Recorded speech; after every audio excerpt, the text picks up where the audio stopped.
এমন কোন মায়ের বেটার বুকে ক্ষমতা আছে বলতে পারে মহরমে যাওয়া যায়? ওকে হাদিস কোরআন দিয়ে জঙ্গিপুরের মাটিতে কবর দিয়ে দেবো। যদি না বলতে পারে কবর দিতে পারে, আমি আব্দুল করিম ইমামুল ইসলাম নই, জাতির সামনে কথাই বলবো না। মহরমে যাওয়া হারাম, মহরমে যাওয়া হারাম, মহরমে যাওয়া হারাম। দেখি কোন মায়ের বেটা আছে বলতে পারে মহরমে যাওয়া যায়? বলে না কেন? মায়ের দুধ কত পান করেছেন, বলেন না কেন যে মহরমে যাওয়া যায়? শুধু বলেন একবার মুখের সামনে, চোখের সামনে। আপনাকে যদি এই রহমানপুর কবরেজ পাড়ায় বড় বাগানে কবর না দিয়ে দিই, তো আমি আব্দুল করিম ইমামুল ইসলাম নই। কি দেখাতে চাচ্ছি নিজেকে? শতদিন বলেছি, শতদিন বলা আছে বক্তব্যের মাঝে মহরমে যাওয়া হারাম, মহরমে যাওয়া হারাম, মহরমে যাওয়া হারাম। কোন মানুষ হলে তো কথা শুনবে, মানুষই তো নয়।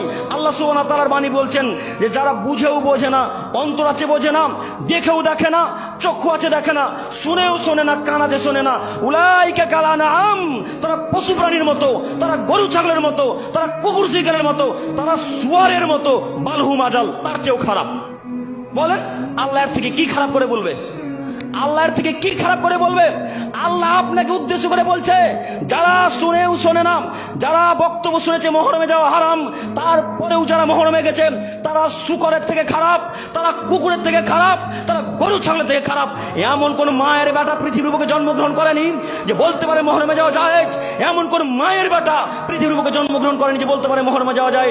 আমি কিয়ামত পর্যন্ত চ্যালেঞ্জ দিয়ে গেলাম, কিয়ামত পর্যন্ত আপনাদের কবিরাজপুরের মানুষকে চ্যালেঞ্জ দিয়ে গেলাম, এমন কোন আলেমকে খুঁজে বের করেন, সে আলেম বলবে এই বক্তব্যের মাঝে যে মহরমে যাওয়া যায়।